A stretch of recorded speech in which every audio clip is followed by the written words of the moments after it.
Pour minimiser le danger, la ministre de la Santé et pourtant docteur Agnès Buzyn déclare à la télévision le 16 janvier 2018 « On ingère tous les jours plus d'aluminium que ce que contient une dose de vaccin ». Elle oublie simplement de préciser que grâce à notre barrière intestinale, ce qu'on mange et ce qu'on boit ne passe pas forcément dans le sang. Elle oublie aussi de dire que ce n'est pas le même type d'aluminium. Celui qui arrive à passer la barrière intestinale est sous la forme d'ion Al3+. Mais quand on le reçoit d'un vaccin, il est très souvent sous forme de petites particules, hydroxyde d'aluminium, oxyhydroxyde, etc. Concernant l'aluminium que l'on ingère, seul 0,3% traversera cette barrière intestinale naturelle. Le reste est éliminé dans les selles.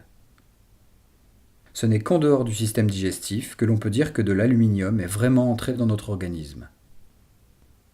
De plus, sur ces 0,3% échappés, 80% vont encore pouvoir être éliminés par les reins dans les jours qui suivent. Mais injecter de l'aluminium directement dans le muscle le rend tout de suite bien plus dangereux, puisqu'on passe en force la barrière naturelle de la peau, composée de plusieurs couches de tissu.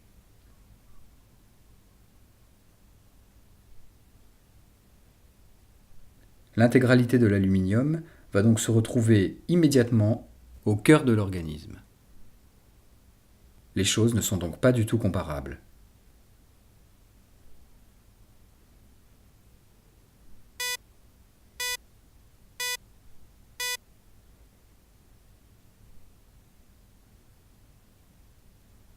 Pas convaincu? Alors voici le calcul du croissant. Un croissant industriel pèse environ 45 grammes et peut contenir 0,30 mg d'aluminium.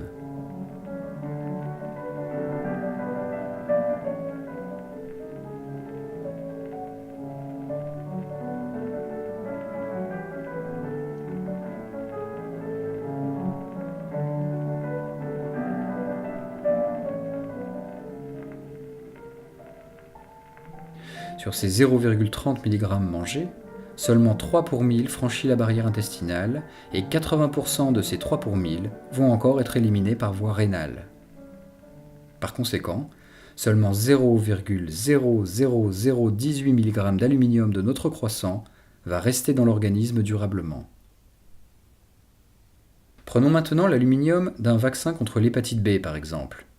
Il peut contenir de l'aluminium à hauteur de 0,5 mg. 5% de cet aluminium va être dissous par le liquide interstitiel. Il restera donc 0,48 mg.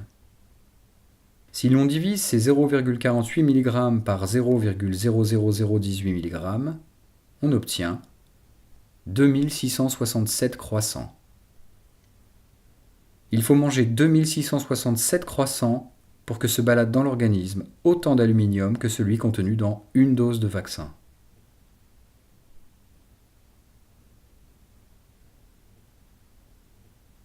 On peut aussi directement choisir de manger ça.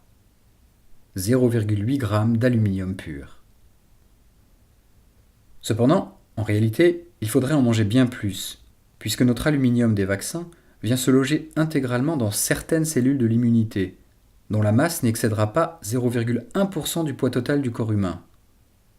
A l'inverse, concernant l'aluminium sortant du système digestif, il peut se répandre partout dans le corps.